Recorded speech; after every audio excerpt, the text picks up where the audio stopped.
God said something to me. It's like he spoke to me so clearly, I heard him word for word. And he said, Alex, would you rather have an easier road with less fruit or a harder road with more fruit?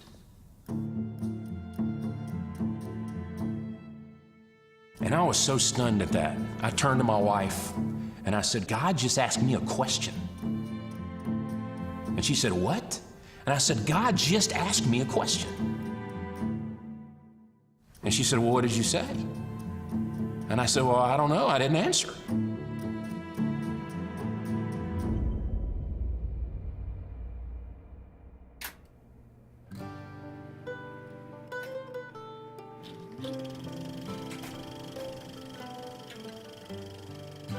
As a boy, for years we didn't have a television. Our parents were pretty conservative, loved the Lord and wanted to, rightly protect us. We were able to see on occasion a movie, a family-friendly movie at the theater. And I remember being so enamored with these huge stories on screen. The Raiders of the Lost Ark, the Star Wars movies. And somewhere around the age of 9 or 10, I remember thinking, I must do this. Most of the stories that I made as a kid with our home video camera were chasing down beat-em-up movies. We had to have action, we had to have humor. We'd show them to our family or our neighborhood friends, and they'd laugh with us. But the older I got, I remember seeing how a good story would impact the audience. And that was my wake-up call, that God could say, Alex, I can use your desire to do this for my purposes and do more with it than you ever thought possible if you trust me with it.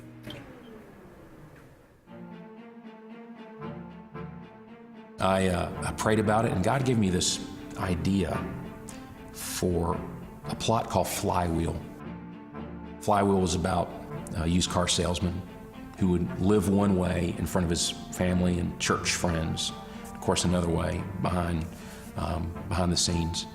And men began responding to the story of Flywheel, saying, that's me on the screen, that is me.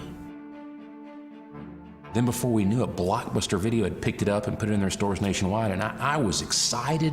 At the same time, I was overwhelmed, and our pastor Michael came back and said, this may be an open door that God has given us. We may need to pray about continuing this avenue for ministry.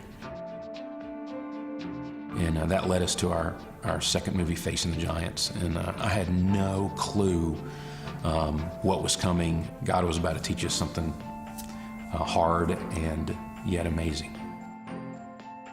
We felt a very strong sense that God was saying, deal with faith. Everybody has a giant fear, a sense of failure, struggling with inferiority or some ball and chain in their own life. We ask the question, is God only worthy of being worshiped when he's good to you? Or is he worthy of being worshiped because he's God?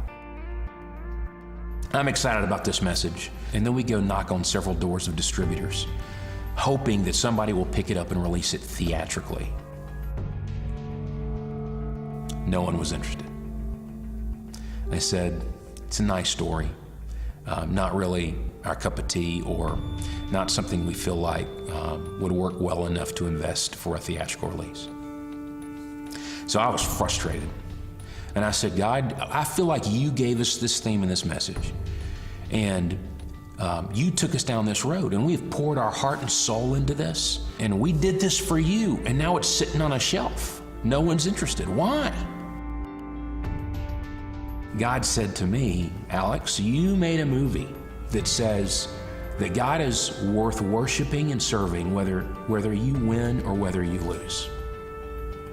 Will you do that with this film? So we surrendered it to God, and I died to a theatrical release.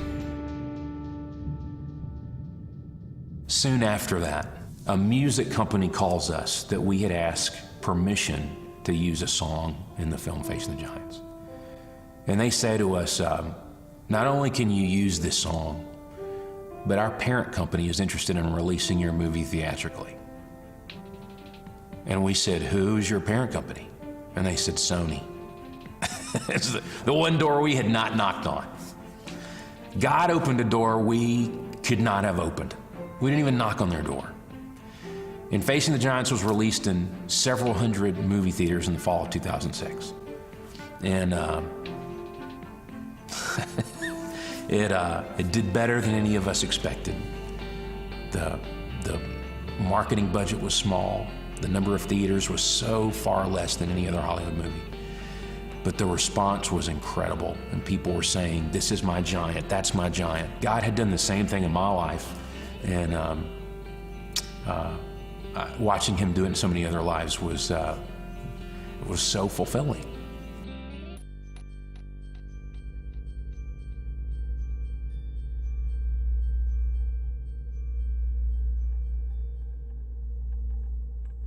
As the platform expanded for us to tell these stories, as more theaters jumped on board, as more ministries caught hold of what these movies could do for people, for some reason, the path got harder for us. My time with my wife and my children began to lessen and lessen and lessen. And that began to pull on my own identity. Who am I? What am I supposed to be doing here? And it would only get harder from there.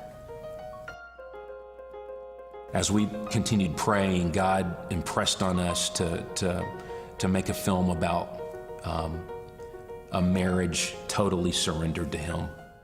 God gave us this concept for what we called the love dare, about a husband whose marriage was failing, and so he wanted out, his wife wanted out. And the husband's dad, who had trusted God late in his life, comes to him and says, don't get divorced yet. I want you to hold off for 40 days before proceeding. And I want you to apply these principles to your life and how you treat your wife for 40 days. So we make this movie Fireproof. And my brother Stephen and I start praying through, should we write this book, The Love Dare, for real? And as we're working on this book, and we find a publisher for it, before it comes out, issues in my own marriage started to bubble up to the surface. Some insecurity in my wife and some of her frustration that because I was pouring so much of myself into something that was good, she felt in many ways neglected, put on the back burner. And she's saying, Alex, and I need you to continue pouring in and loving our marriage. I feel like you're pushing me away so you can do some good for other people. And I knew she loved me and I knew I loved her. But I was thinking, what is going on here? I'm writing a book and making a movie about how to have a godly marriage, and my own marriage is being stretched and pulled more than it ever had. So we agreed to go to counseling, marital counseling. And while we are in counseling, this book, The Love Dare, on how to have a good marriage is being released. So God, it's not that The Love Dare wasn't true and didn't work, because they are biblical principles, and I ended up doing it in my own marriage. But God stripped me down to the core and reminded me, just because I know some truth here doesn't mean that I've got it all figured out in my own heart. And that I needed Him as much as anybody. I had to cling to His grace and His truth as much as I ever had.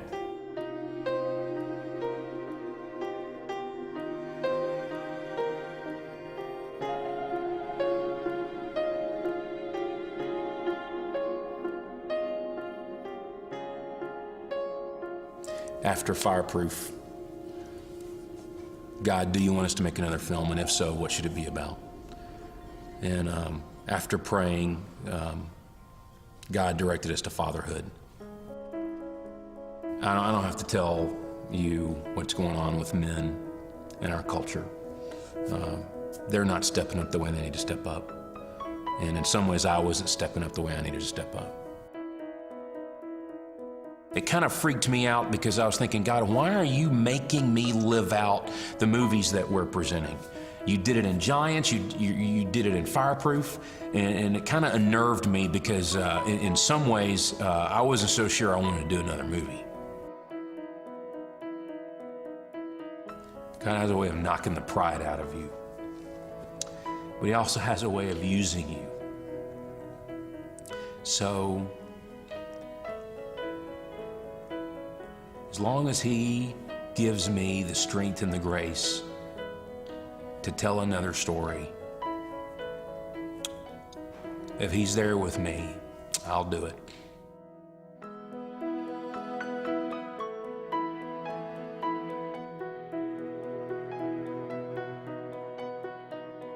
My prayer is that Courageous grabs men by the throat and reaches into their hearts and sparks them to chase after God. We want to see God rock our culture with men stepping up. So I'll carry that torch. My brother Stephen will carry that torch if he helps me. I'm counting on it. My name is Alex Kendrick, and I am second.